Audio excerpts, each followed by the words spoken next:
আল্লাহ আমাদেরকে তার সাথে যোগাযোগের একটা সরাসরি লিঙ্ক দিয়েছেন। অন্য কোনো ধর্মে সেটা নেই, অন্য কোনো ধর্মে নেই। সালাতে আমরা যেটা অনুভব করি সেটা হচ্ছে আল্লাহর সাথে সরাসরি যোগাযোগ। আক্ষরিক অর্থেও সালাতের অর্থ হচ্ছে যোগাযোগ, আক্ষরিকভাবেও এটা যোগাযোগই বোঝায়। আর আল্লাহর যে কালাম আমরা সালাতে পড়ি তা দিয়ে হয় আমাদের সেই যোগাযোগ। এটা হচ্ছে আসমান থেকে জমিনে আল্লাহর প্রসারিত একটি দড়ি। আপনি সব সময় চাইবেন আরও বেশি পড়তে। কোরআনের সাথে আপনার যোগাযোগ যত বেশি হবে, আল্লাহর সাথে আপনার যোগাযোগ তত ভালো হবে। কোরআনের সাথে আপনার যোগাযোগ যত কম হবে, আল্লাহর থেকে আপনি তত দূরে সরবেন। এটা একটা প্রতিষ্ঠিত সত্য। আমাদের পুরো জীবনের একটা লক্ষ্য থাকতে হবে যে আমরা যেন এই বইয়ের আরও কাছে যেতে পারি। আর কেউ কখনোই বলতে পারে না যে তার কোরআনের কাছাকাছি, কেউ না। এটা এমন একটি সমুদ্র যা শেষ হবার নয়। আমি বলতে পারবো না আলহামদুলিল্লাহ এই লেকচার আপনাদের জন্য, আমার জন্য নয়।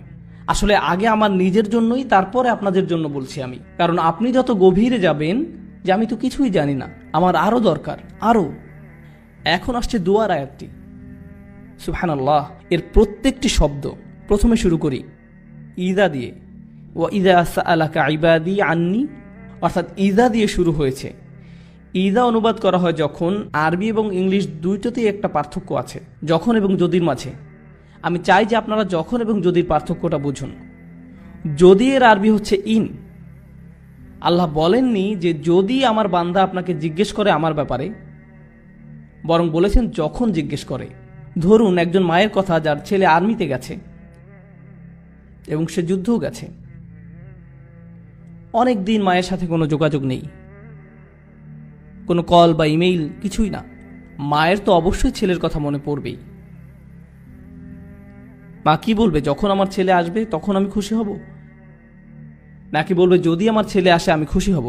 সে বলবে যখন আমার ছেলে আসবে তখন আমি খুশি হব। বলেন যখন। আপনি তখন যদি বলেন না, বলবে না যে যদি ছেলে আসে তাহলে আমি খুশি হব। কারণ সে যদি বলে যে যদি আমার ছেলে আসে তাহলে আমি খুশি হব, এর অর্থ সে এটা মেনেই নিয়েছে যে তার ছেলে মরে যাবে। কিন্তু যদি বলে যখন, তার মানে সে আশা করছে যে সে ফেরত আসবে। যখন আপনি কাউকে হারিয়ে ফেলেন আর আপনি চান যে তারা ফিরে আসুক, আপনার অন্তর এটা মেনেই নিতে পারবে না যে সে আসবে না। আপনি তখন যদি বলেন না, বলেন যখন। আল্লাহ বলছেন যখন আমার দাস তোমাকে জিজ্ঞেস করবে। উনি বলেননি যদি আমার দাস তোমাকে জিজ্ঞেস করে। কেন? কারণ আল্লাহ আশা করছেন যে আমরা এই ব্যাপারে জিজ্ঞেস করব। উনি অপেক্ষা করছেন আমাদের ডাকের জন্য। এটা অনেকটা এমন যে আল্লাহ অপেক্ষা করছেন কখন আমরা চাইব। সুবহানাল্লাহ। যখন, এই একটি শব্দের মাঝে আছে বিশ্বাস, আশা, ভালোবাসা, সব কিছু। আল্লাহ যদি এমনভাবে বলতেন যে আল্লাহ মানুষকে পরোয়াই করেন না, তারা চাক বা না চাক তাতে তার কি। এবার আসি সাআলা শব্দটি নিয়ে। এটা অতীতকাল। ইদা ইয়াসআলুও বলা যেতে পারে, যেটা দিয়ে বর্তমান কাল বোঝায়। ইদা অতীতকাল এবং বর্তমান কাল এই দুই ক্রিয়ার সাথেই ব্যবহার হয়। যখন বর্তমান কালের সাথে ব্যবহার হয় তার মানে বারবার বোঝায়। মানে যদি বোঝানো হতো আমার দাস যখন আমার সম্পর্কে বারবার জিজ্ঞেস করে তখন হতো ইদা ইয়াসআলুকা। কিন্তু আয়াতে বলা হয়েছে ইদা সাআলাকা। এটা অতীতকালের ক্রিয়া, শুধু কোনো কিছু একবার হয়েছে সেটাই বোঝায়। এর মানে আল্লাহ বোঝাচ্ছেন আমি আমার দাসের জন্য অপেক্ষা করছি, সে যদি একবারও আমার কাছে চায়। আমি অনেকবারের জন্য না, তার একবার ডাকের জন্যই অপেক্ষা করছি। এরপর বলছেন সাআলাকা, তারা আপনাকে, রাসূল সাল্লাল্লাহু আলাইহি সাল্লামকে জিজ্ঞেস করবে। কোন কোন সাহাবী বলতেন যে আমি আল্লাহ সম্পর্কে আরো জানতে চাই। তো কাকেই জিজ্ঞাসা করবেন? কাকেই জিজ্ঞাসা করবেন? রাসূল সাল্লাল্লাহু আলাইহি সাল্লামকে। এরপর আল্লাহ বলছেন সাআলাকা ইবাদি, বলেননি যে সাআলাকা হাউলা, সাআলাকাল্লাযীনা আমানু, যারা বিশ্বাস করে তারা জিজ্ঞেস করলে, সাআলাকাল মুমিনুন, মুমিন বান্দারা জিজ্ঞেস করলে, সাআলাকাল মুসলিমুন আসহাবুক। তিনি বলছেন ওয়া ইদা সাআলাকা ইবাদি, আমার দাসেরা, আমার দাসেরা। উনি বলেননি যে ইবাদুনা বা ইবাদাল্লাহ, বলেছেন ইবাদি। শেষের এই ই দিয়ে বোঝায় আমার দাস। আল্লাহ কোরআনে সে, আমরা, আমি এগুলো ব্যবহার করেছেন বিভিন্ন সময়। আমি, কখনো উনি আমি ব্যবহার করেন, কখন উনি আমি ব্যবহার করেন যখন হয় উনি বেশি ভালোবাসা দেখান অথবা বেশি রাগ প্রকাশ করেন। শুধু এই দুই প্রেক্ষাপটে। আপনি যদি কোরআনের একটি আয়াত পড়েন যাতে আমি ব্যবহার করেছে, সেক্ষেত্রে দেখবেন হয় আল্লাহ অসম্ভব ভালোবাসা দেখিয়েছেন, অথবা প্রচন্ড রাগ দেখিয়েছেন, সাধারণ কোনো ক্ষেত্রে সেরকম হয়নি। এটা হচ্ছে এমন আয়াত যাতে অসম্ভব ভালোবাসা দেখিয়েছেন। তাই উনি বলছেন ইবাদি, ইবাদুনা বলেননি, আমার দাস বলেছেন। আমরা অনেক সময় আমাদের কাছের কেউ দূরে থাকলেও বলি আমার ভাই, আমার বোন, আমার বাবা, আমার মা। এর মানে এই না যে আপনি ওদের মালিক। এ দিয়ে তাদের প্রতি আপনার ভালোবাসাটার প্রকাশ পায়। যখন আপনি কারোর জন্য ব্যবহার করেন, এক্ষেত্রে তারা হচ্ছে আল্লাহর দাস। এমন হতে পারে এরা হয়তো আল্লাহর ইবাদতই করেনি। এখন তারা কার কাছে জিজ্ঞেস করেছিল? দেখি আপনাদের মনোযোগ কেমন আছে। তারা কি আল্লাহর কাছে সরাসরি জিজ্ঞেস করেছিল নাকি রাসূলুল্লাহ সাল্লাল্লাহু আলাইহি সাল্লামের কাছে জিজ্ঞেস করেছিল? তারা রাসূল সাল্লাল্লাহু আলাইহি সাল্লামের কাছে জিজ্ঞেস করেছিল। এখন আমি অর্থটা আবার বলি, যখন তারা আমার সম্পর্কে জিজ্ঞেস করে তাহলে তাদেরকে বলো আমি নিকটে। আয়াতে কিন্তু বলা হয়নি তাদেরকে বলো, আয়াতে বলেছে ফাইন্নী করিব। যখন তারা আমার সম্পর্কে জিজ্ঞাসা করে তখন আমি একদম কাছে, তখন আমি একদম কাছে। কোন জিনিসটা বলা হয়নি? তাদেরকে বলো ফাকুল্লাহুম ইন্নী করিব। কিন্তু এখানে কোনো ফাকুল্লাহুম নেই। কেন? লোকজন রাসূলুল্লাহ সাল্লাল্লাহু আলাইহি সাল্লামের কাছে জিজ্ঞেস করতে এসেছিল। হয় না আমাদের সময় লোকজন আলেমদের কাছে গিয়ে জিজ্ঞেস করে আল্লাহ কি আমার দোয়া শুনবে? আমার অনেক ভুল হয়, আমার অনেক নামাজ বাদ গেছে, আল্লাহ কি তারপরও আমার দোয়া শুনবে? আল্লাহ কি আমাকে জাহান্নামে নিক্ষেপ করবে? এগুলো মানুষ আলেমদেরকে জিজ্ঞেস করে। আর এই ক্ষেত্রে সাহাবীরা রাসূলুল্লাহ সাল্লাল্লাহু আলাইহি সাল্লামকে জিজ্ঞেস করেছিলেন। আল্লাহ নিজেই সরাসরি উত্তর দিলেন। উনি রাসূলুল্লাহ সাল্লাল্লাহু আলাইহি সাল্লামকে দিয়ে নয়, বরং উনি আপনার সাথে, আমার সাথে সরাসরি কথা বলা শুরু করলেন। আমি এত কাছে যে আমি তোমার সাথে কথা বলছি। আমি এমনকি রাসূল সাল্লাল্লাহু আলাইহি সাল্লামকেও বলছি না যে তোমার সাথে কথা বলতে, আমি সরাসরি তোমার সাথে কথা বলবো। এখানেই কোরআনের সৌন্দর্য। লোকজন রাসূলুল্লাহ সাল্লাল্লাহু আলাইহি সাল্লামের কাছে জিজ্ঞাসা করতে আসলো, আর আল্লাহ বলেননি যে আপনি ওদেরকে গিয়ে বলুন, বরং উনি ঠিক করলেন যে উনি নিজেই বলবেন আমি খুব কাছে। তুমি আমাকে বিশ্বাস করো না কেন? আমি বললাম তুমি বিশ্বাস করো না? বললাম ইন্নি শব্দটার কারণে। ইন্নি মানে বাংলায় অবশ্যই, কোনো কিছু নিঃসন্দেহে বোঝাতে ইন্নি শব্দ ব্যবহার হয়।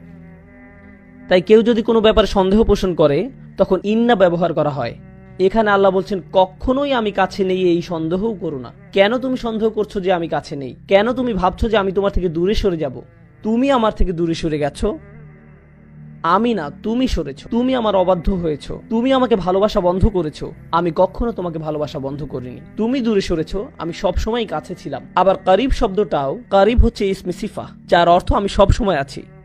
পুরো বাক্যটা দ্বারা অবশ্যই আমি সব সময় আছি, কাছেই। আমার দাস এটা জানুক। আরেকটা ব্যাপার হচ্ছে আল্লাহর কতগুলো নাম আছে? অন্তত ৯৯টা। কত সুন্দর সুন্দর নাম আল্লাহর। তাই যখন মানুষ জিজ্ঞেস করলো আল্লাহ সম্পর্কে, তখন তাদেরকে আল্লাহর কোন নামটা বলা সবচেয়ে বেশি জরুরি? ওনার কোন গুণটা? যে উনি একদম কাছেই। কেন? কারণ যখন উনি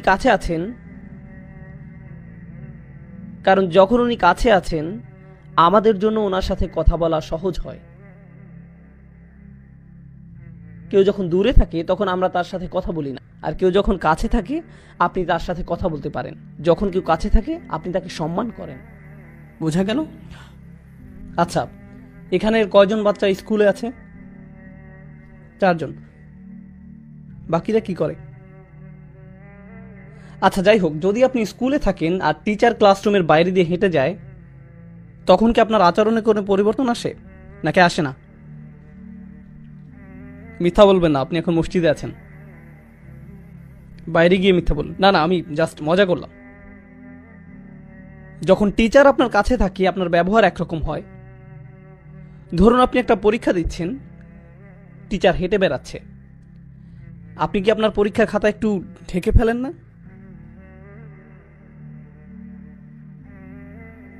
এমনকি ছায়া দেখলেও কেঁপে উঠেন। বিশেষত উনি যদি আপনার টেবিলে হাত রাখে আর আপনার খাতার দিকে তাকিয়ে একটু মালাকুল মাউত। আমি আমার স্টুডেন্টদের সাথে এরকম করি, কারণ আমি তাদেরকে মানসিকভাবে টর্চার করতে পছন্দ করি। এটাই টিচিং এর সবচেয়ে বড় মজা। আপনি তাদেরকে নিয়ে খেলতে পারেন। আল্লাহ বলছেন যদি আমার দাস আমার সম্পর্কে জানতে চায় তাহলে বলুন আমি একদমই কাছে আছি। কেউ যখন কাছে থাকে, আপনি যখন আশেপাশে পুলিশ অফিসার দেখেন আপনি অন্যরকম আচরণ করেন। আপনি যখন দেখেন আপনার বস পাশে আছে, যখন জানেন টিচার কাছে আছে, আপনি ভিন্ন আচরণ করেন। যখন আপনি দেখেন আপনার মা পাশে আছে, বন্ধুদের সাথে ভিন্নভাবে কথা বলেন। যখন সে অন্য রুমে যায় তখন হয়তো আপনি আপনার বন্ধুর মুখে ঘুষি মেরে দেন, এই ধরনের কিছু করেন। যখন আপনি অনুধাবন করবেন যে আল্লাহ নিকটে, তখন আপনি সব সময়ের জন্য একদম ভিন্ন মানুষ হয়ে যাবেন, কারণ উনি সব সময় কাছে। এখন উনি যদি সবচেয়ে কাছেই হন, এরপর উনি কি বলছেন? উজিবু, উজিবু। আরবিতে আজাবা মানে উত্তর দেওয়া। এছাড়াও আরেকটা শব্দ আছে ইস্তেজাবা। কোরআনের অন্য এক জায়গায় আল্লাহ বলছেন ফাস্তাজাবা লাহুম রব্বুহুম। তিনি আজাবা লাহুম বলেননি, তিনি বলেছেন ফাস্তাজাবা লাহুম। তাদের প্রভু তাদের ডাকে সাড়া দেন। দেখা যাচ্ছে দুইটা শব্দ আছে আরবিতে, আজাবা আর ইস্তেজাবা। আজাবা আর ইস্তেজাবা। আজাবা দিয়ে বোঝায় যেটা সাথে সাথে হবে। যখন আপনি কোনো দেরি করা ছাড়াই কাউকে জবাব দেন সেটাকে বলা হয় ইজাবা। আর যখন আপনি সময় নিয়ে জবাব দেন সেটাকে বলা হয় ইস্তেজাবা। আল্লাহ বলছেন উজিবু, এর মানে উনি কিভাবে দোয়ার উত্তর দেন? সাথে সাথে, কারণ উনি সবসময় কাছে। কেউ কেউ দোয়া করে আর বলে কখন আল্লাহ জবাব দিবেন, কখন আল্লাহ সাহায্য আসবে, আমি অসুস্থ, কখন আল্লাহ আমাকে সুস্থ করবেন, আমি চাকরি পাচ্ছি না, কখন আল্লাহ চাকরি দিবেন, আমার বিয়ে হচ্ছে না, কখন আল্লাহ আমার বিয়ে দিবেন, আমার মা একের পর এক বিয়ের প্রস্তাব নাকচ করছেন, কখন আল্লাহ তার অন্তরটা পরিবর্তন করবেন, এর নাক লম্বা, তার চোখ বেশি ছড়ানো, এ জানে না কিভাবে ঠিকমতো চা বানাতে হয়, এসব করে আমার বিয়ে হচ্ছে না, আমার মা সব নষ্ট করে দিচ্ছে, ইয়া আল্লাহ কেন আমার মা এরকম। আর আল্লাহ কি বলছেন? তিনি কখন সেটার জবাব দিবেন? সাথে সাথে। ও আরেকটা কথা, এগুলো সব রমজানের আয়াত, তাই না? তাই আপনি যদি সত্যি সত্যি চান আল্লাহ সাথে সাথে আপনার দোয়ার জবাব দিবেন রমজানে, আর আপনি যদি চান যে আল্লাহ আপনার কাছে আসবেন, তাহলে আগে নিজে আল্লাহর কাছাকাছি হন, বেশি বেশি কোরআন পড়ুন আর তারপর দোয়া করুন। কোরআন পড়ুন আর দোয়া করুন। রমজানে আপনার এরকমটাই করা উচিত। যখন আপনি বেশি বেশি দোয়া করা শুরু করবেন, তখন রমজান মাসটা উপভোগ করা শুরু করবেন। রমজানের আনন্দটাই হচ্ছে দোয়ার মাঝে। অর্থাৎ উনি বলছেন উজিবু, আমি জবাব। তারপর উনি বলছেন দাওয়াতা দাই। কি শক্তিশালী শব্দ চয়ন। পূর্বে বলেছিলাম কোরআন মজিদে আমি কখন ব্যবহার করা হয়, মনে আছে? অনেক বেশি ভালোবাসা এবং অনেক বেশি রাগ প্রকাশ করার সময়। এখানে কোনটা? অনেক বেশি ভালোবাসা। এখন কার দেওয়ার জবাব দেওয়া হয়? আপনি ভাবতে পারেন যে অনেক বেশি দোয়া করে তার। আমি বছরে একবার দুইবার দোয়া করি। যখন আপনার পরীক্ষা থাকে তখন দোয়া করেন ইয়া আল্লাহ আমার পরীক্ষা আমিন। এখন কার দোয়ার জবাব দেওয়া হয়? অথবা গাড়ি চালানোর সময় লাল বাতি অতিক্রম করে গেলেন আর বিশাল জরিমানা দিতে যাচ্ছেন, তখন দোয়া করেন এই বলে ইয়া আল্লাহ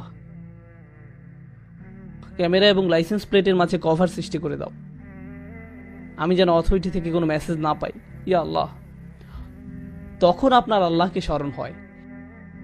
কেউ যদি অনেকবার দোয়া করে তাহলে দোয়া শব্দটি ব্যবহার হয়, কিন্তু কেউ যদি শুধু একবার দোয়া করে সেটা প্রকাশ করতে ব্যবহার করা হয় দাওয়াতুন। দাওয়াত শব্দটি শেষে তা মারবুতা নির্দেশ করে যে এটা একমাত্র একবার ঘটে। যেমন দরাবায়ের অর্থ হলো প্রহার করা, কিন্তু দরাবাত মানে একবার প্রহার করা। আকালা মানে খাবার, কিন্তু আকালা অর্থ একবারের খাবার। তা মারবুতা এটাকে একবারের জন্য বানিয়ে দেয়। আল্লাহ বলছেন দাওয়াত দাই, প্রার্থনাকারীর একবারের প্রার্থনাতেও আমি সাড়া। লোকটি মাত্র একবারই দোয়া করলো, আল্লাহ বললেন না যে সারা বছর কোথায় ছিলে, তুমি জীবনে কখনো সালাত করনি, মাত্র একবার দোয়া করলে ফাইন্নী করিব, ভুলে যাও যে তোমার ডাকে সাড়া দিব। আপনি যদি কোনো অফিসের কর্মচারী হন আর বছরে মাত্র একবার অফিসের নিজের চেহারা দেখালেন, আপনার চাকরি থাকবে না। তারা বলবে কি আপনি? আমি এখানে চাকরি করি। কখন? আমি গত বছর চাকরি পেয়েছি।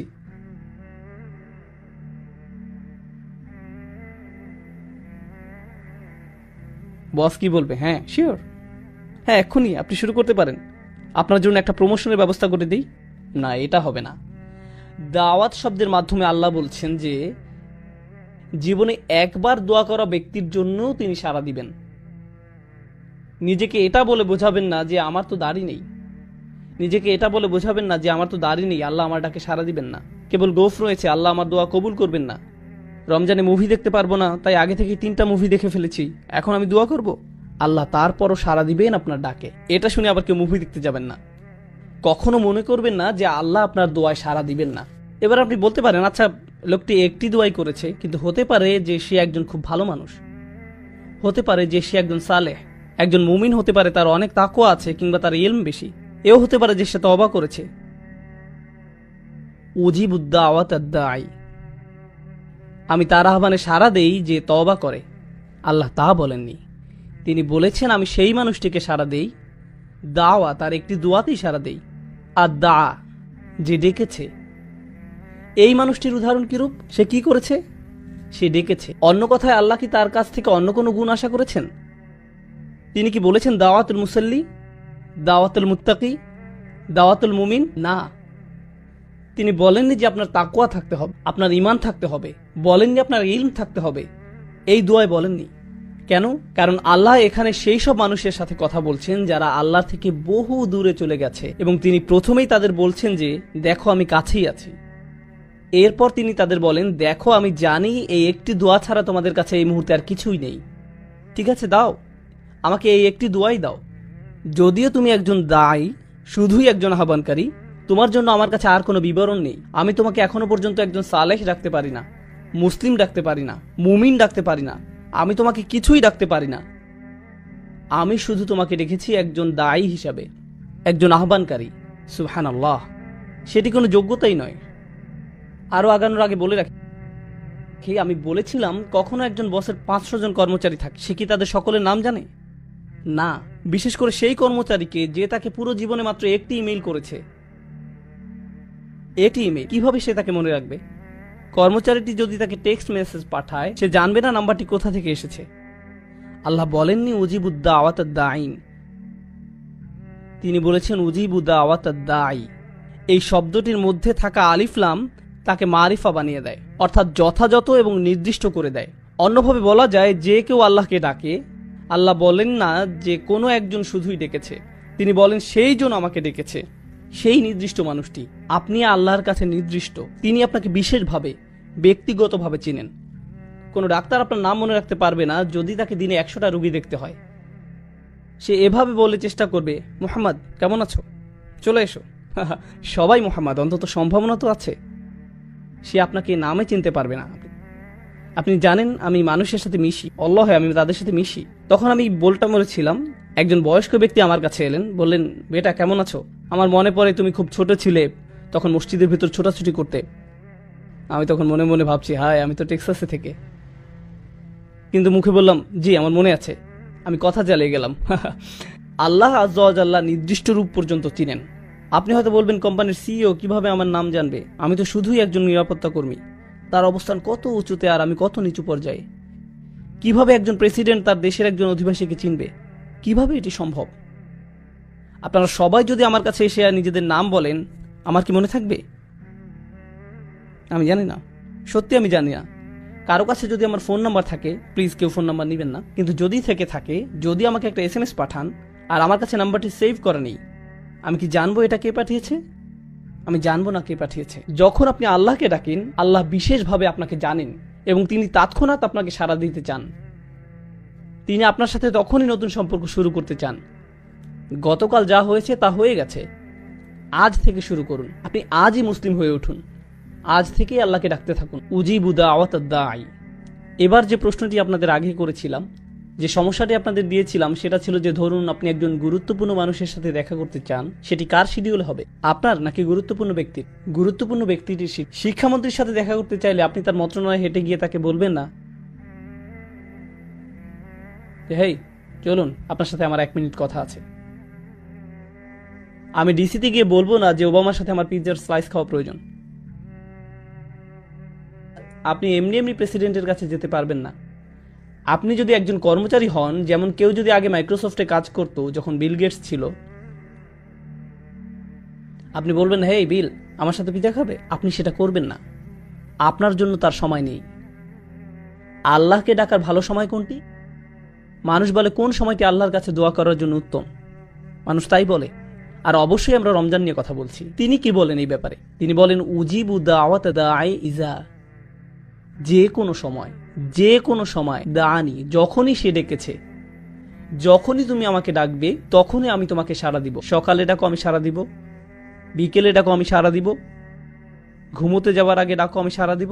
সুবহানাল্লাহ, এটি সম্পূর্ণ আয়াত নয়, এটি আয়াতের প্রথম অংশ। আমি তোমাকে সাড়া দিব যখনই তুমি আমাকে ডাকবে, এটি আল্লাহর আহ্বান। এটা কিভাবে হয় যে আমরা এই আহ্বানকে উপেক্ষা করে যাই? কিভাবে একজন মানুষ আল্লাহর বাণী শুনে দোয়া না করে থাকতে পারে? আমি বুঝতে পারি না। তারপর তিনি বলেন, এতক্ষণে আমি তোমাকে আহ্বান করলাম, আমার আহ্বান হলো আমি তোমার কাছেই আছি, আমি যে কোনো সময় তোমার ডাক শুনতে প্রস্তুত। যদিও তুমি একবার দোয়া করো, তারপরও আমি তোমার কথা শুনবো। দোয়া ছাড়া তোমার আর কোনো ইসলামিক গুণ না থাকলেও আমি তা শুনব। তবে তোমার কি করা উচিত? আল্লাহ আপনার জন্য এত সব করছেন, আপনি তার জন্য কি করবে? তিনি বলেন ফালিয়াস্তাজিবু লি। আগে দুইটা শব্দের কথা বলেছিলাম, আজাবা আর ইস্তেজাবা। ইস্তেজাবা মানে হলো উত্তর দেওয়ার চেষ্টা করা। কেউ আমাকে বললো, ভাই আপনার সাথে লাঞ্চ করতে চাই, আমি বলবো আমি সময় বের করতে চেষ্টা করব। আমি জানি না আমি এটা পারবো কিনা। চেষ্টা করার মানে আপনি সফল হতেও পারেন, আবার ব্যর্থও হতে পারেন। আল্লাহ বলেন ফালিয়াস্তাজিবু লি, তাদের অন্তত আমাকে সাড়া দেওয়ার চেষ্টা করা উচিত।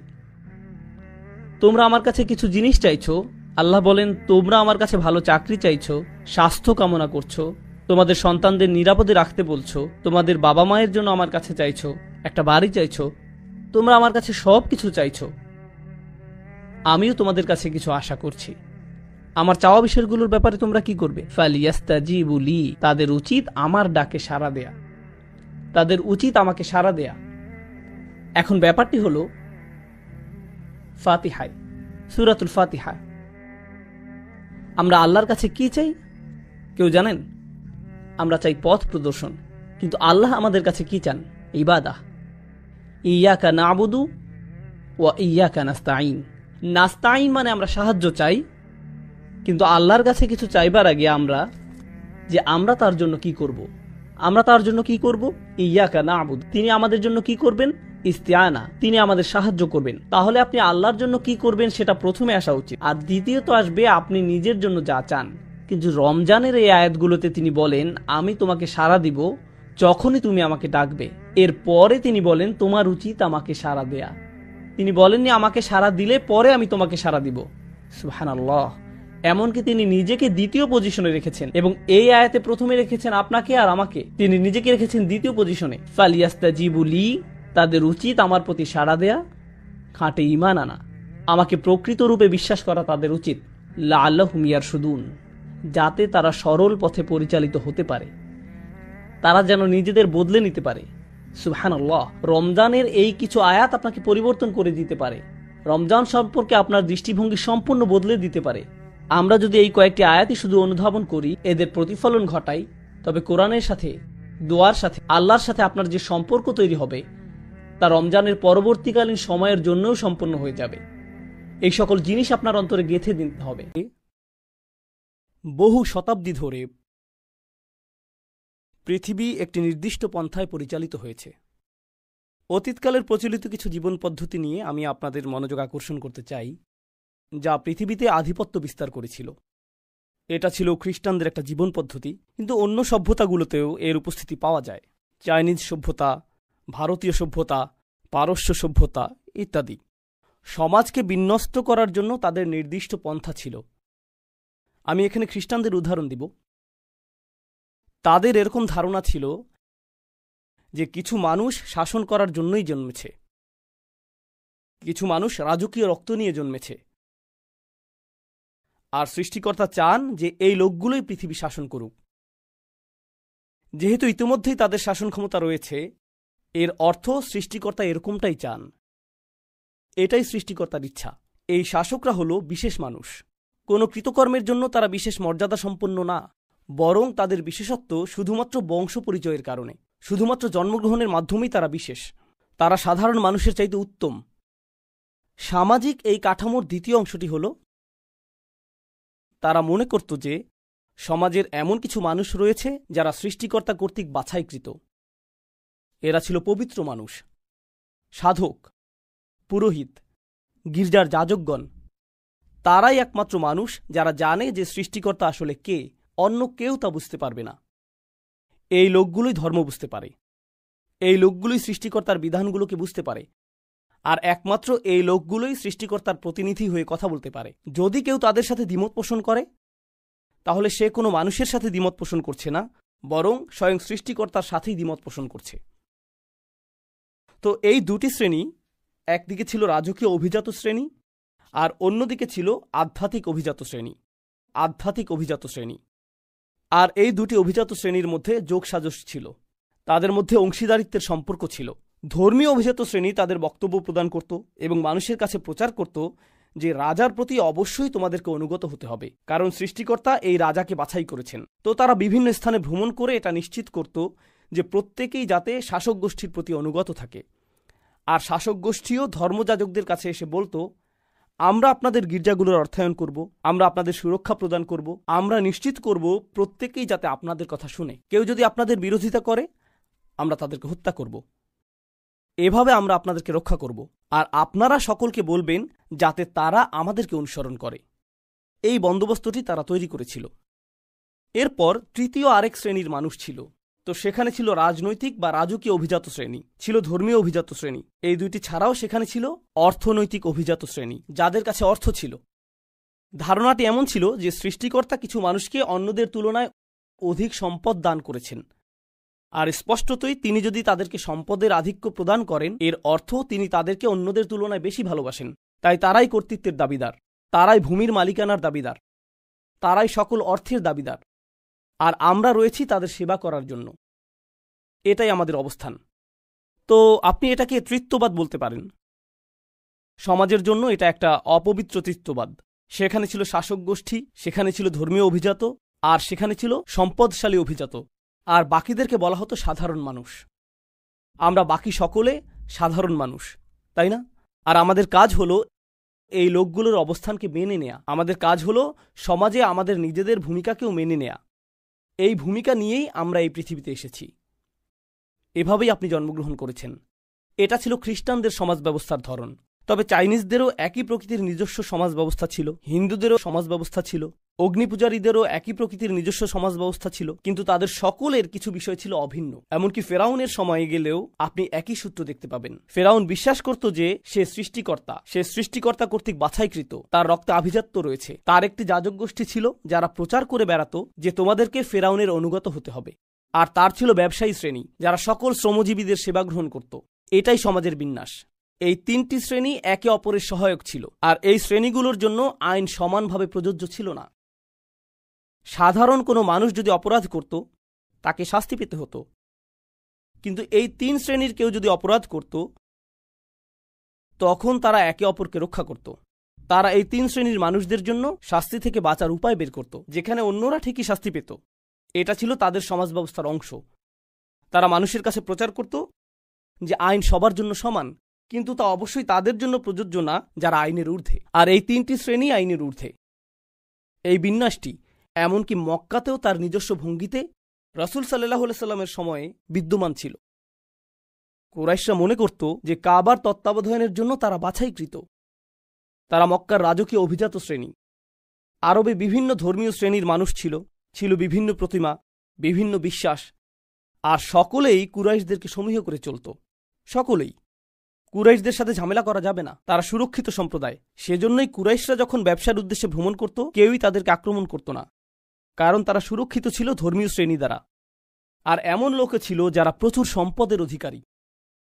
যখন কোরআন নাজিল হল, যখন আল্লাহ রাসূল সাল্লাল্লাহু আলাইহি সাল্লামের কাছে তার চূড়ান্ত ওহী প্রদান করলেন, এটা একেবারে শুরু থেকেই ছিল একটা বিপ্লব। আল্লাহ আমাদেরকে শিক্ষা দিচ্ছেন যে তিনি ছাড়া আর কারো উপাসনা করা যাবে না, আর তিনি সকল মানুষকে সৃষ্টি করেছেন একজন মাত্র মানব থেকে, আদম আলাইহিস সালাম থেকে, যার অর্থ অভিজাত রক্ত এবং কৃষকের রক্ত, দাসের রক্ত এবং দাসের মালিকের রক্ত, ধনীর রক্ত এবং দরিদ্রের রক্ত, সবগুলোই একমাত্র আদম আলাইহিস সালামের রক্ত। এতে কোনো পার্থক্য নেই। আর যখন তারা আল্লাহর উদ্দেশ্যে নামাজ পড়বে, সেখানে অভিজাতদের জন্য আলাদা কাতার থাকবে না। দ্বিতীয় কাতার ধর্মীয় অভিজাতদের জন্য, তারপর তৃতীয় কাতার অর্থশালী অভিজাতদের জন্য, আর তারপর দরিদ্র মানুষ পেছনের কাতারে থাকবে। এরকমটা হবে না। যখন মুসলিমরা নামাজের জন্য দাঁড়ায়, হামজা রাদিয়াল্লাহু তাআলা আনহুর মতো উচ্চ মর্যাদা সম্পন্ন ব্যক্তিরা যেই কাতারে দাঁড়াবে, সেখানে বিলাল রাদিয়াল্লাহু তাআলা আনহুর মতো দাসেরাও থাকবে। তারা সকলে একই কাতারে দাঁড়াবে। এটা শুধুমাত্র তাত্ত্বিকভাবেই সমতার কথা বলে না, বরং এটা বাস্তবেই প্রতীয়মান। প্রতিটি নামাজে যখন মুসলিমরা একসাথে দাঁড়ায়, এতে প্রদর্শিত হয় যে সকল মানুষ সমান। আপনি সকল ধরনের উপাধি ত্যাগ করেন। যদি কেউ অভিজাত হয়, যদি কেউ গবেষক হয়, যদি কেউ ব্যবসায়ী হয়, যদি কেউ মন্ত্রী হয়, সে যাই হোক, বাইরে সেই আভিজাত্যের জুতাগুলো তাকে খুলে ফেলতে হয়, তাকে সেই জুতাগুলো খুলে ফেলতে হয়। তারা আল্লাহর ঘরে আসে, আর তখন তারা শুধুই আল্লাহর বান্দা, তারা সম্পূর্ণরূপে সমান, তাদের মধ্যে কোনো শ্রেণীবিন্যাস নেই। তবে কোরআনে অভিনব এক শ্রেণীবিন্যাসের কথা বলা হয়েছে। এরকম একটা বিষয় আসলেই রয়েছে যে কিছু মানুষ অন্যদের তুলনায় উত্তম, কিন্তু কোরআন কিভাবে এটাকে সংজ্ঞায়িত করেছে? ইন্না আক্রামাকুম ইনদাল্লাহি আতকাকুম। সবচেয়ে অভিজাত তারাই। এখানে অভিজাত শব্দটি খুবই গুরুত্বপূর্ণ, কারণ আরবরা যখন অভিজাত শব্দটি শুনতে পেল, তাদের মাথায় কি এসেছিল? এই 3 শ্রেণীর অভিজাতদের কথা তাদের মাথায় এসেছিল। এই 3 শ্রেণী যা আমি আপনাদেরকে বর্ণনা করেছি। আর আল্লাহ বলছেন, তোমাদের মধ্যে সবচেয়ে অভিজাত তারাই যারা আল্লাহকে সবচেয়ে বেশি ভয় করে, যারা আল্লাহর ব্যাপারে সবচেয়ে বেশি শঙ্কিত, যারা আল্লাহর ব্যাপারে সবচেয়ে বেশি সতর্ক। তো এখন কিভাবে আপনি নির্ধারণ করবেন যে কে উত্তম? যে মূলত আল্লাহর প্রতি সবচেয়ে অনুগত, ন্যায়ের প্রতি সবচেয়ে অনুগত, মূলনীতির প্রতি সবচেয়ে অনুগত, সত্য এবং সততার প্রতি সবচেয়ে অনুগত। যে ব্যক্তি বেশি দয়াশীল সেই উত্তম, যে ব্যক্তি বেশি সত্যবাদী সেই উত্তম, যে ব্যক্তি তার পরিবারের অধিকার আদায় করে সেই উত্তম।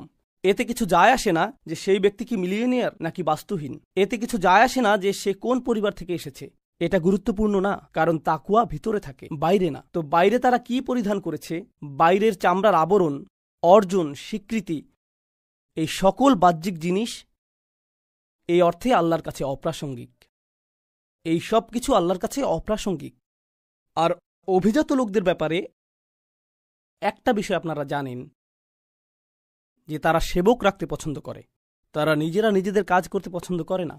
কল্পনা করুন, একজন রাজা তুরি বাজালো, আর এক ব্যক্তি পানি নিয়ে আসছে, কেউ ফল নিয়ে আসলো, কেউ আবার পাখা দিয়ে বাতাস করছে, অথবা বাইরে একটা শব্দ শোনা গেল, সে বলল, প্রহরী যাও দেখে আসো। সে নিজে উঠে গিয়ে দেখে আসবে না, সে অন্য কাউকে দেখে আসতে বলবে, তাই না? আল্লাহ কোরআনে কি করেছেন? তিনি এই অভিজাতদের উদ্দেশ্যে কথা বলছেন। প্রসঙ্গক্রমে মক্কি যুগের বেশিরভাগ কোরআনের আয়াত যদি আপনি মনোযোগ দিয়ে পড়েন, কোরআনের প্রাথমিক নাজিলকৃত অংশটি অভিজাতদের উদ্দেশ্যে কথা বলছে।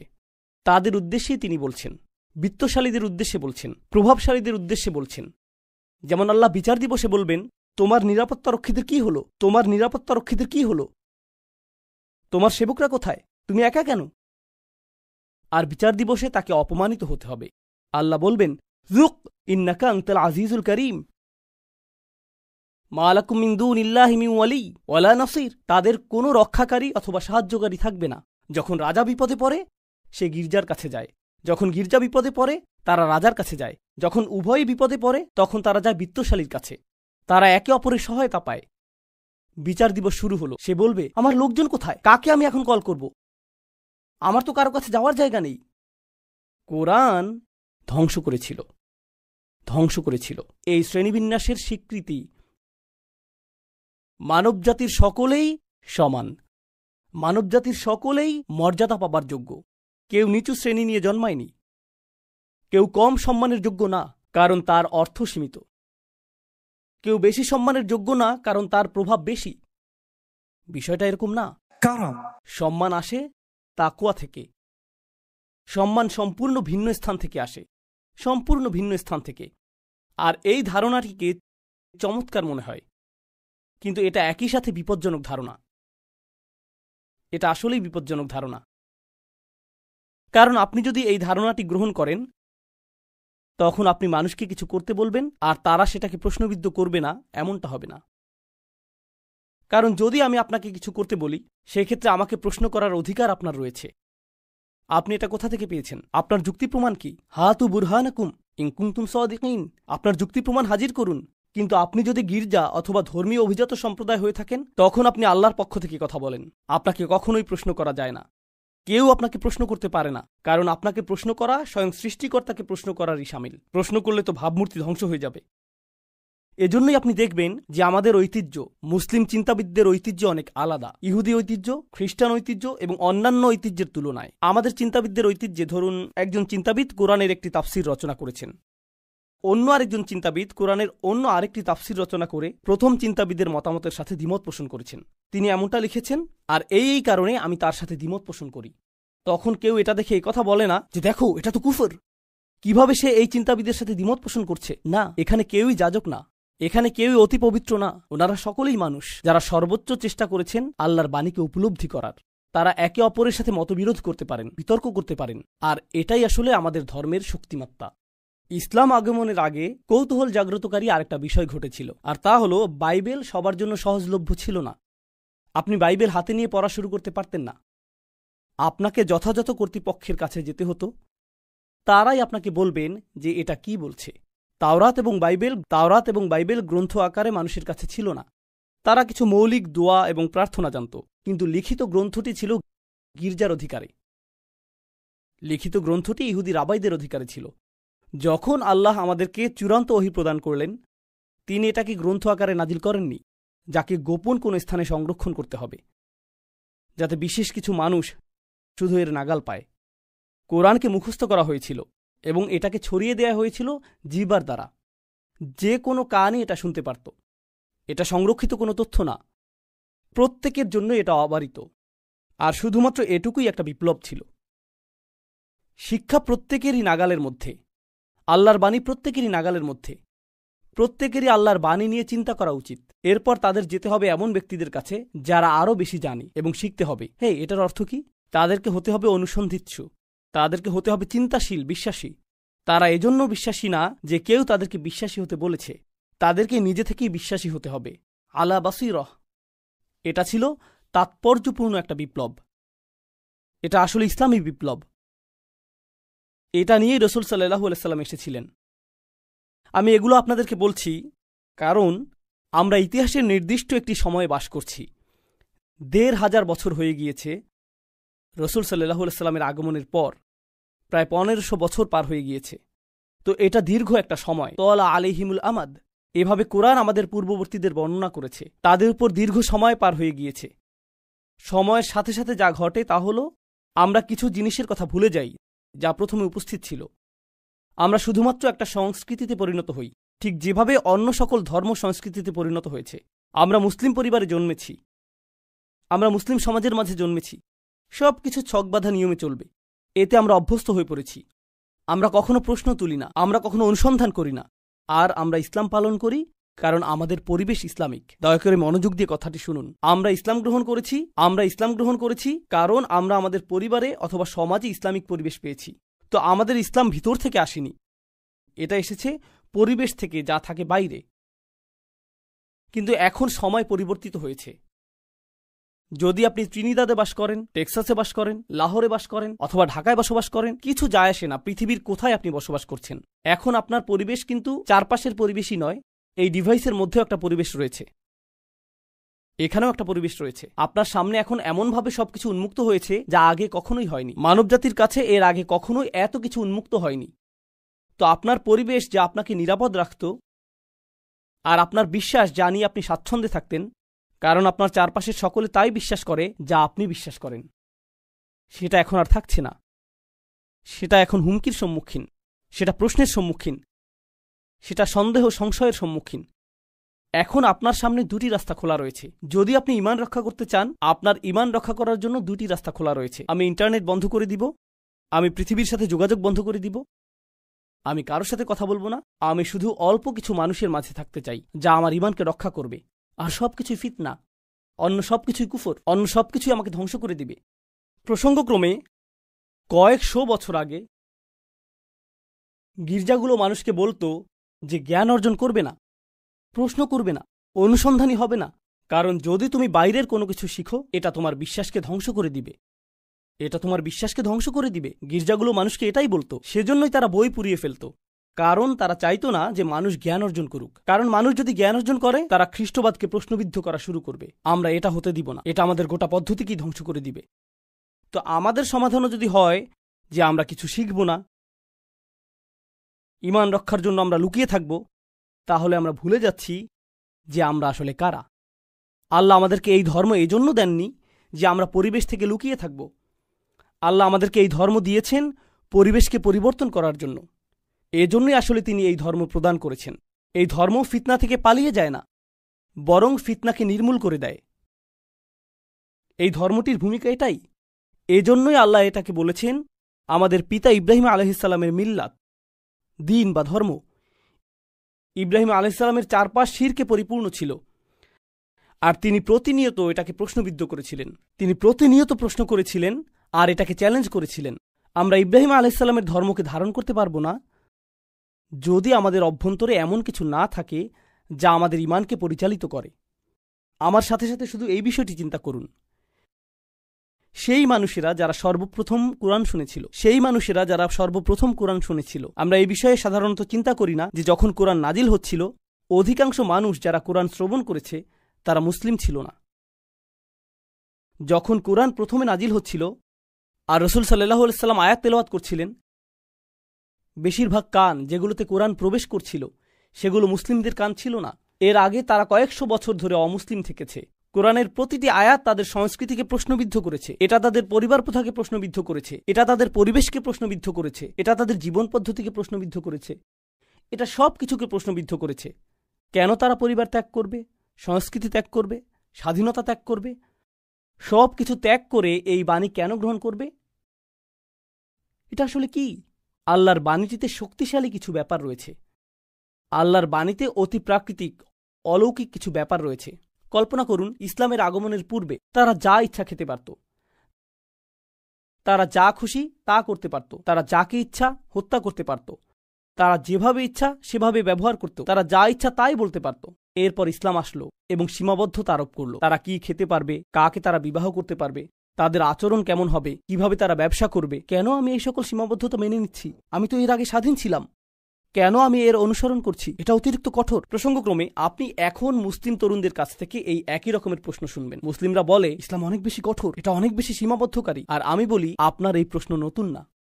প্রকৃতপক্ষে মুশরিকরা এই প্রশ্নটি কয়েক হাজার বছর আগে তুলেছিল।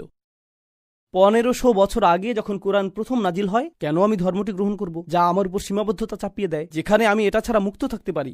শিরক অনেক বেশি সহজ, মুশরিক হওয়াটা অনেক বেশি উদারপন্থী, যেখানে ইসলাম অনেক বেশি রক্ষণশীল, তাই না? প্রশ্ন হলো, কেন তারা এটা গ্রহণ করলেন? তারা শুধু এটা গ্রহণই করলেন না, বরং এর জন্য জীবন দিতেও প্রস্তুত ছিলেন। তাদেরকে নির্যাতন করা হয়েছিল, প্রহার করা হয়েছিল, কিন্তু তাদেরকে ইসলাম মুক্ত করা যায়নি। তাদেরকে দ্বিখণ্ডিত করে ফেলা হয়েছিল, কিন্তু তারা লা ইলাহা ইল্লাল্লাহ ত্যাগ করেনি। কি ঘটে যাচ্ছে এখানে? এমনকি তাদের পরিবার তাদের কাছে এসে বলেছে, আমরা তোমাকে ভালোবাসতাম, তোমার প্রতি আমাদের আশা ভরসা ছিল, কেন তুমি এরকম হয়ে গিয়েছ? তোমার ভেতরে কোন জিনিসটা পরিবর্তিত হয়ে গিয়েছে? কোনো একটা জ্ঞান তাদের কাছে এসেছিল, যার দ্বারা তারা বাইরের মিথ্যাগুলোকে দেখতে পারছিলেন। এরপর এখন তারা সত্যের প্রতি দৃঢ় প্রতিজ্ঞ। এটা শুধু তখনই ঘটবে যখন কারো ভিতরে বাসীরহ থাকবে। তারা নিজেরাই দেখতে পারে যে এটা আল্লাহর বাণী, তারা নিজেরাই অনুভব করতে পারে যে এটা আল্লাহর বাণী। পৃথিবীতে অনেক মুসলিম রয়েছে, কোটি কোটি মুসলিম রয়েছে সারা পৃথিবী জুড়ে। যদি আমাদের বেশিরভাগ মানুষই শুধুমাত্র এজন্যই মুসলিম হই কারণ আমাদের পিতামাতা মুসলিম, কারণ আমাদের আশেপাশের পরিবেশ মুসলিম, তাহলে আমাদের ইসলাম সংকটের মধ্যে আছে। আমাদের ইসলাম সংকটের মধ্যে রয়েছে কারণ আশেপাশের পরিবেশ পরিবর্তিত হচ্ছে, আর যখন আশেপাশের পরিবেশ পরিবর্তিত হয়ে যাবে তখন ইসলামও পরিবর্তিত হয়ে যাবে। যেই জিনিসটি আমাদের ইসলামকে অব্যাহত রাখবে, আশেপাশের পরিবেশ পরিবর্তিত হোক বা না হোক, কোনো কিছু এটাকে প্রভাবিত করবে না যদি ইসলাম ভেতর থেকে আসে, বাইরে থেকে না। এটা ভিতর থেকে আসতে হবে। আমি আমেরিকায় থাকি, কখনো কখনো তরুণ ছেলেরা এসে আমাকে বলে, উস্তাদ, আমেরিকায় মুসলিম হিসাবে বসবাস করা আসলেই কঠিন। আর আমি বলি, আমার জীবনে এর চেয়ে অদ্ভুত কথা আর শুনিনি। আমেরিকায় মুসলিম হিসাবে বসবাস করা খুবই কঠিন। যখন 2+2=4 হয়, এটা ত্রিনিদাদে মেনে নেওয়া কঠিন না যে 2+2=4। আর কানাডা এটা মেনে নেওয়া অধিকতর কঠিন না, অন্য কোনো স্থানেও এটা অধিকতর কঠিন না। আগুন উত্তপ্ত, আমেরিকাতে আগুনে হাত দেওয়া আসলেই অনেক কঠিন। না না না, আগুন উত্তপ্ত, তা যেখানেই থাকুক না কেন। সত্য তো সত্যই। আশেপাশের পরিবেশ আমার ঈমানকে দুর্বল করে দিবে। জানেন এই ধারণাটির মানে কি? আপনার ঈমান শুধুই আশেপাশের পরিবেশ থেকে এসেছে, সেজন্যই এটা দুর্বল। আপনার ঈমান ভেতর থেকে আসেনি। ঈমানকে আমাদের ভেতরে লালন করতে হবে, আমাদের ভিতরে তৈরি করতে হবে। একমাত্র সেভাবে তা আসবে যেভাবে এটা প্রথমবার এসেছিল। প্রথমবার এটা এসেছিল যখন মানুষ আল্লাহর বাণী নিয়ে চিন্তা করেছিল। রাসূলুল্লাহ সাল্লাল্লাহু আলাইহি ওয়াসাল্লাম কোরআনের আয়াত তেলাওয়াত করেছিলেন। মানুষ চিন্তা করেছিল যে এই কথাগুলো আসলে কি, তিনি কি বলছেন। আর যত বেশি তারা এটা নিয়ে চিন্তা করেছিলেন, পৃথিবীকে তত নতুনভাবে আবিষ্কার করেছিলেন। এরপর আপনি আশেপাশের পরিবেশকে জাহান্নাম বানিয়ে ফেলতে পারেন, তারা ইসলাম ত্যাগ করবে না। আপনি পরিবেশকে নির্যাতনময় করে তুলতে পারেন, তারা ইসলাম ত্যাগ করবেন না। আপনি তাদেরকে গৃহহীন করে দিতে পারেন, তারা ইসলাম ত্যাগ করবেন না। আপনি তাদের প্রিয়জনকে ঘৃণিত জনে পরিণত করে দিতে পারেন, তারা ইসলাম ত্যাগ করবেন না। কোনো কিছুই তাদেরকে ইসলাম ত্যাগ করাতে পারবে না। অনেক জায়গায় আপনি দেখবেন যে মুসলিমদের জন্য জীবন সহজতর।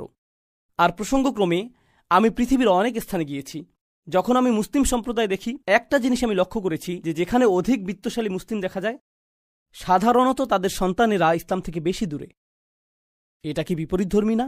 একদিকে আপনি দেখবেন যে মানুষকে নির্যাতন করা হচ্ছে আর তারা ইসলাম ত্যাগ করছে না। অন্যদিকে এমন মানুষ রয়েছে যাদের জীবন আরামদায়ক, তাদের আছে প্লেস্টেশন 5 বা তার চেয়েও আপগ্রেড জীবন আরামদায়ক। তাদের কাছে আছে লেটেস্ট আইফোন, তাদের আছে latest iPhone, high speed internet, গ্যারেজে কয়েকটা গাড়ি, জীবন আরামদায়ক। আর হঠাৎ করে ইসলামের ব্যাপারে আমার সন্দেহ তৈরি হয়েছে। কি ঘটে গেল? জানেন কি ঘটেছে? মানসিকতাটা হলো প্রয়োজনীয় সবকিছুই আমার রয়েছে। আমার টাকা আছে, আমার বিনোদন আছে, আমার স্বাস্থ্য আছে, আমার নিরাপত্তা আছে। তাহলে সৃষ্টিকর্তার দরকার কি? ধর্মের কি দরকার? ইতিমধ্যেই আমার সবকিছু রয়েছে, আমার এগুলো দরকার নেই। জানেন নিরাপত্তার এই অনুভূতি কোথা থেকে আসে? এটা আসে আশেপাশের পরিবেশ থেকে। এটা পরিবেশ থেকে আসে। তো এই অবস্থায় মানুষ ঈমান হারাচ্ছে পরিবেশের কারণে। অথবা মানুষ ভাবছে একমাত্র যে উপায়ে তাদের ঈমান রক্ষা পাবে তা হলো অনুকূল পরিবেশ পেলে। চলো এই নষ্ট আমেরিকা থেকে দূরে চলে যাই, আসো কোনো একটা মুসলিম দেশে চলে যাই, যাতে আমরা নিরাপদ পরিবেশে থাকতে পারি। এই চিন্তা পদ্ধতিটা কোরআনের মূলনীতির বিপরীতে চলে যায়। আমাদের ধর্ম মানুষকে নিরাপদ পরিবেশে যেতে উৎসাহিত করে না। আমাদের ধর্ম মানুষকে নতুন পরিবেশ তৈরি করতে উৎসাহিত করে। নতুন পরিবেশ তৈরি করা। সাহাবাগণ তাদের জন্মভূমি ত্যাগ করেছিলেন, তারা মক্কা এবং মদিনার পুণ্যভূমি ত্যাগ করেছিলেন, তারা সেই পুণ্যভূমি ত্যাগ করেছিলেন। এরপর কেউ চলে গেলেন ভারতে, কেউ চলে গেলেন চীনে। কেন? তাদের তো নিরাপদ পরিবেশে থাকা উচিত ছিল। কেন তারা এত দূরে চলে গেলেন? কোন কারণে? এটাই আমাদের ধর্মের মূল নির্যাস। যখন আমরা সেই নির্যাসের কথা ভুলে যাই, তখন কোনো সন্দেহ নেই আমার মনে, আল্লাহ তাআলা ভালো জানেন, আমার মনে এই বিষয়ে কোনো সন্দেহ নেই যে আমরা যদি এই ধর্মকে না ধরে থাকি অন্তর্নিহিত কারণে, গভীর আভ্যন্তরীণ কারণে, তাহলে আল্লাহ এই উম্মাহকে অন্য কারো দ্বারা প্রতিস্থাপিত করে দিবেন, যারা হবে আমাদের চেয়ে উত্তম। ইন তাতাওয়াল্লাউ ইস্তাবদিল কওমান গায়রাকুম সুম্মা লা ইয়াকুনু আমসালাকুম। তোমরা যদি মুখ ফিরিয়ে নাও, তিনি তোমাদের স্থলে অন্যদেরকে প্রতিস্থাপিত করে দিবেন, আর তারা তোমাদের মতো হবে না। আল্লাহ আমাদের প্রতিস্থাপিত হওয়া থেকে রক্ষা করুন। তিনি আমাদেরকে তেমন মানুষে পরিণত করুন যারা আন্তরিকভাবেই আল্লাহর বাণীকে গভীরভাবে আত্মস্থ করে। আমরা যেন পাই আমাদের ঈমান, এই ধর্মের প্রতি আমাদের প্রত্যয় বাইরের পরিবেশ দ্বারা প্রভাবিত হয় না, বরং এটা ভেতর থেকে প্রজ্বলিত হয় এবং এটা ভেতর থেকে দ্যুতি ছড়ায়। আর বস্তুত আশেপাশের পরিবেশ আমাদের পরিবর্তন করার বদলে আমরাই যেন শেষমেশ পরিবেশকে পরিবর্তন করি। বারাকাল্লাহু লি ওয়া লাকুম ফিল কুরআনিল হাকিম ওয়া নাফা'নি ওয়া ইয়্যাকুম বিল আয়াতি ওয়াজ যিকরিল হাকিম। আশহাদু আল্লা ইলাহা